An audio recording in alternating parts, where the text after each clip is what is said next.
I'm glad to report that it never lost. Gospel is reported by Luke, chapter 9, verses 51 to 56. I'll read from the New King James Version. Luke 9, 51 to 56. Now it came to pass, when the time had come for him to be received up, that he steadfastly set his face to go to Jerusalem. At 7 instances before his face, as they went, they entered a village of the Samaritans to prepare for him. But they did not receive him, because his face was set for the journey to Jerusalem.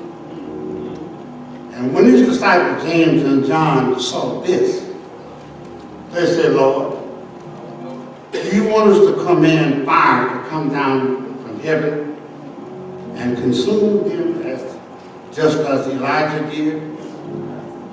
But he turned and rebuked them. Listen to this. He said, you do not know what manner of spirit you are, for the Son of Man did not come to destroy men's lives, but to save them. And they went to another village. I want to ask the question, do you have the right spirit?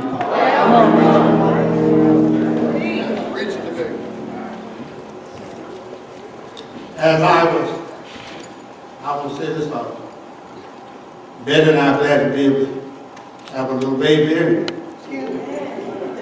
We enjoy our baby. My name is Abraham, and she is Sarah. You see, I'm speaking for the night and white. And see, I've been hearing great things about her. And she almost got Kay saved. That was good enough. As I look at this 9th chapter of Luke, and I spend time thinking about what Jesus is now facing.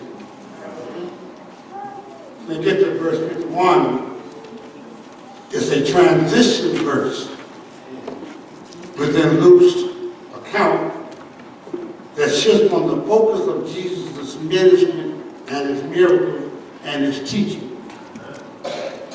to the ultimate purpose of his ministry, which was his atoning death on the cross that would occur on the outskirts of the city of Jerusalem on a hill called Golgotha, the place of the skull, better known as Cato.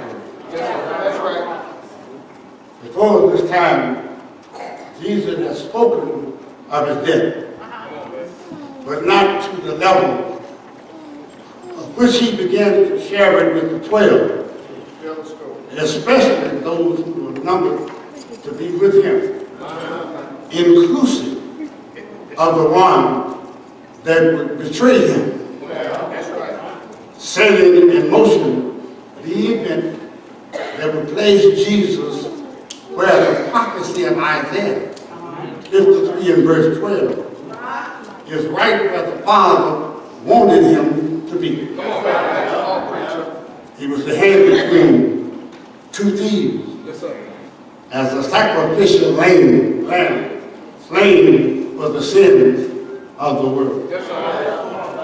Knowing that his hour was at hand, the Bible states that Jesus steadfastly set his face to go to Jerusalem. The term steadfast is used here to communicate Jesus' resolve of purpose and determination to fulfill the will of God for his life.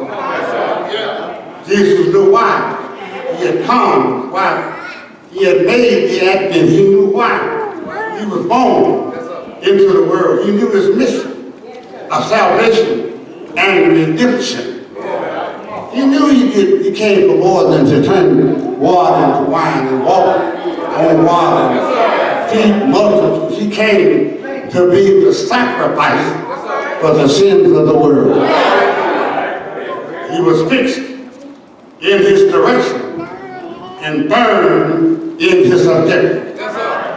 In other words, Jesus, there was no turning back, no apprehension, no hesitation. He set his course toward the place of accusation and condemnation, chastisement and crucifixion. I feel this what he offered. Take the time and say it. He stepped back and set his face to go to Jerusalem. The text says he sent messengers, most likely some of his disciples ahead of him, to prepare the way for him. That's right. And the text further states that he was sent to a village in Samaria. And as they were traveling south from the area of Galilee toward Jerusalem, the quickest route was to go through the region of Samaria. But as many of you know already, there was a long-standing hatred between the Samaritans and the Jews. The Samaritans could be traced back to the period of the return of the Jews into their homeland in Judea from Babylonian captivity.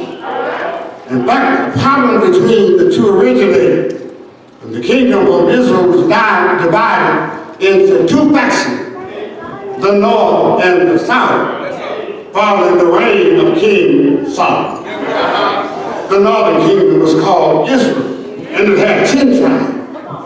They established their capital at Shechem, a revered site in Jewish history, but later relocated on the hilltop in somewhere in Samaria. The southern kingdom was known as the kingdom of Judah, 2 tribes. Their capital was the holy city of Jerusalem, which had a center of worship in the temple of Solomon. The northern worship was in Samaria, and the southern worship in Jerusalem. Note Jesus talked to a woman in Samaria as he passed through. He was going to say, I must go to Samaria.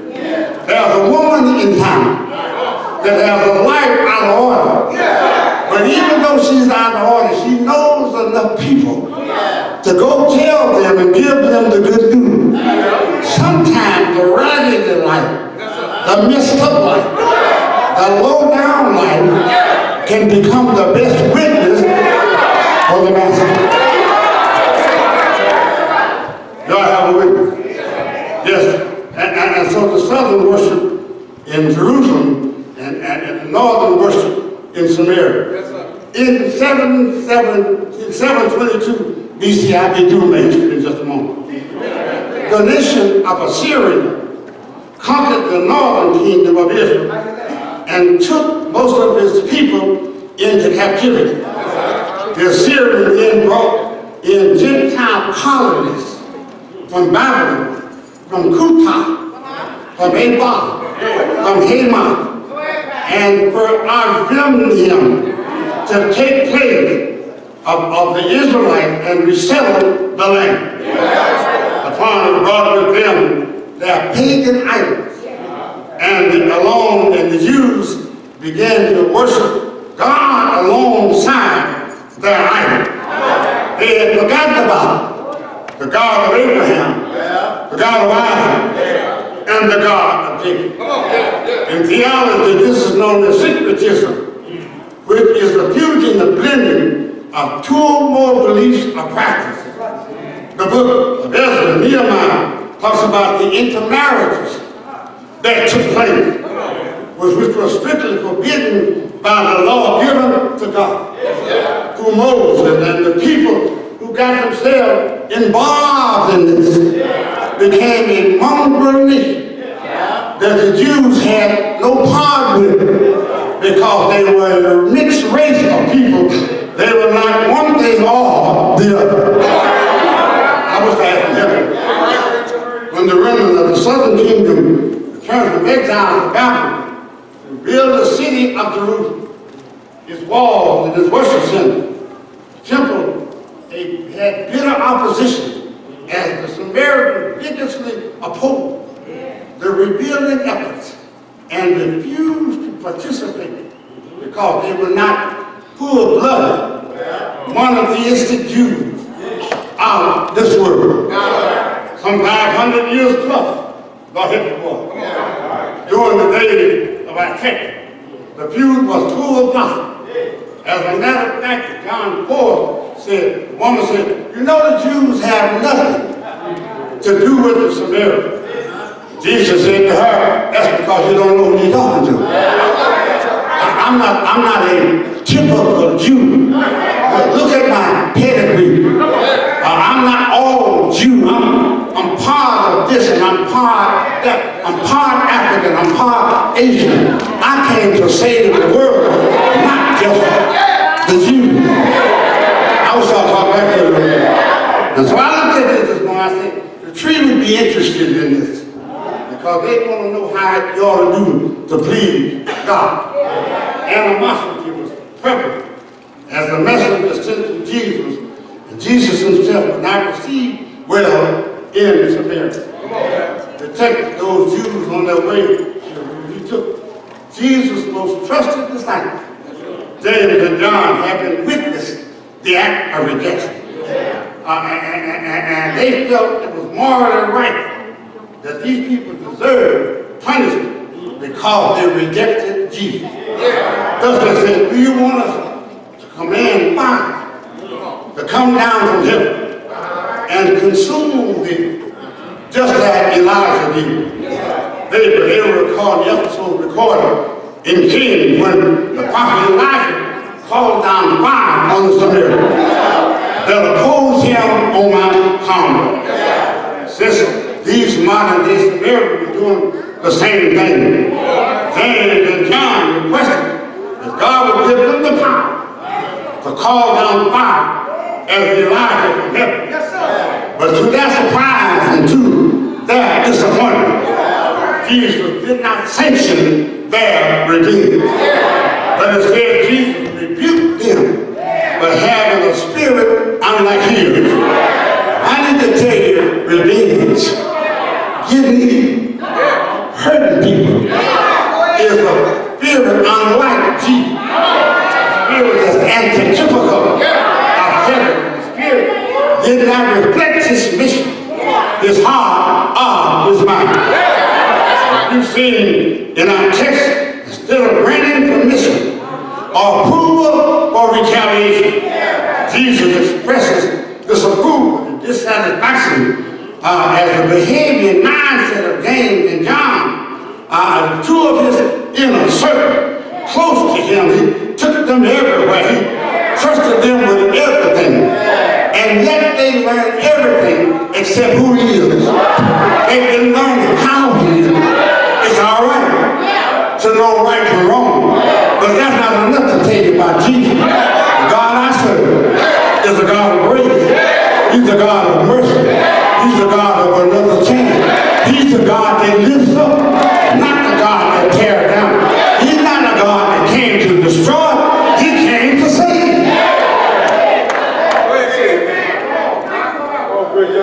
They should have known that. John and James loved. John was called the beloved disciple. Yet in this incident, he was not displaying love, but hate. In other words, John was not being true to the character of the title he was given.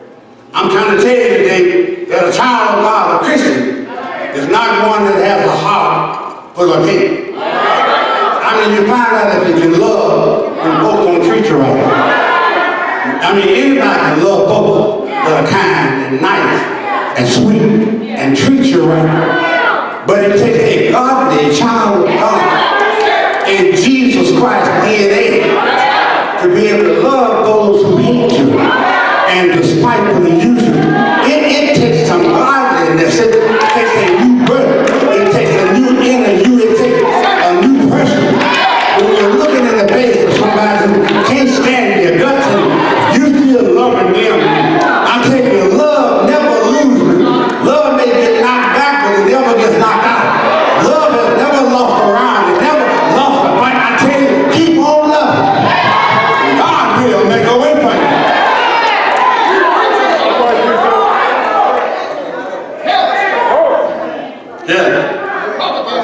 Jesus was not pleased with this reaction. This was not in Calvary, what he taught them in Calvary, what he had demonstrated before them. Like Jesus turns to them and said to them, you don't know what manner of spirit you are. In other words, I know you're supposed to be motivated by proper love for me. I appreciate that, James, and I appreciate you trying to look out for me, but I don't need you. I came to be abused. I came to be misused. I came to be lied to. I came to be lied. I came to be crucified. I came for folks to make fun and shake their head, trying to get me. I came for that. I'm equipped for that. And if you're sure enough born, not sure enough, but sure enough, born again, the more folks lie, the stronger you get. The harder they treat you, the more you stand up. If you're really a child of God, you don't fall under me. You clean up me. You sanitize me. You sprinkle some good perfume in over mess and make mess smell good. If you're a child of God.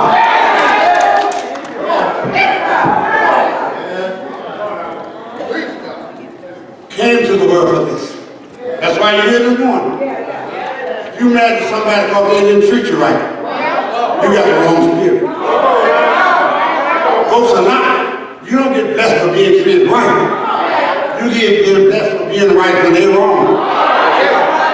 I was like I need some help here. You ain't giving the wrong spirit. Every time somebody does something, you want God to give it. You pray for God to give it.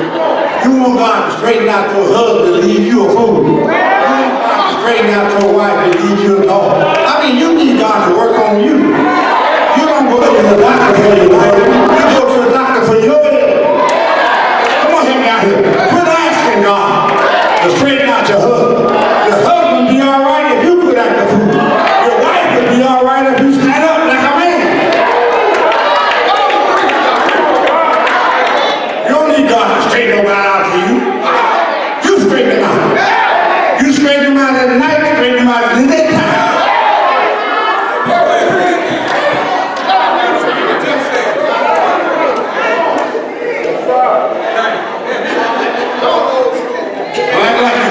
Don't know what I'm talking about.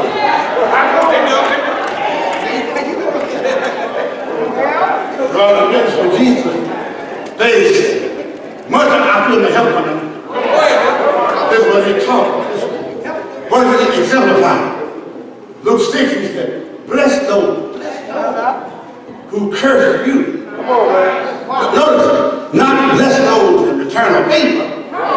Bless those who curse you. Be the opposite of how they are. Treat them differently than they treat you. Don't be like them. Come on, talk to them. Don't wag your tail because they did. Be a child of God. Be godly from the inside, not on the outside with that hair and the rouge and the necktie and that haircut. That's not godly. That's me. But I'm talking about being godly. It takes ungodliness to point out godliness. It takes sugar to make something sour or sweet. It takes salt to make something that's fresh and salty. It takes the opposite. You want somebody like you. I'm going to call one of them dance like somebody like me. One of y'all is smart dicks. Meaning nothing, both of y'all just alike. You need somebody who's altogether different. That's what makes them married. Not somebody like you. You don't need two of the same moves in the marriage. Yo, you need somebody different from you. Come on, talk to me.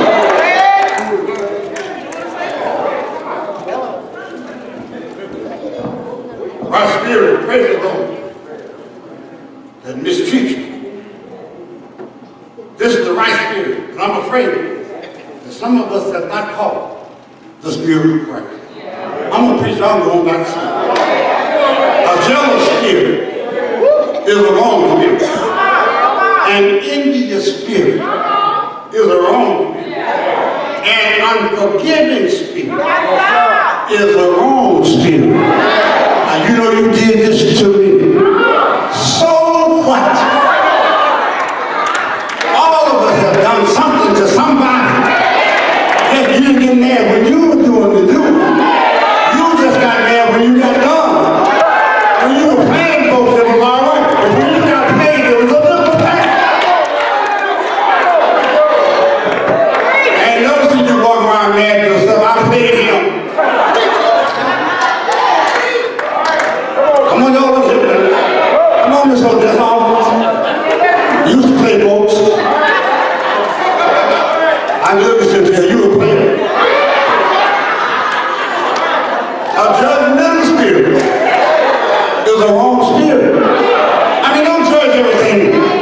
Don't judge what I do and make that who I am. Come on, talk to me. I mean, I did make some mistakes, but I realized I'm not perfect. I wanted to do differently. I wanted to do better. I wanted to act nicer, but because I have a father that prayed nature, I did what I said. I did what I don't understand. I got messed up because of some things. All right, got communion up down there.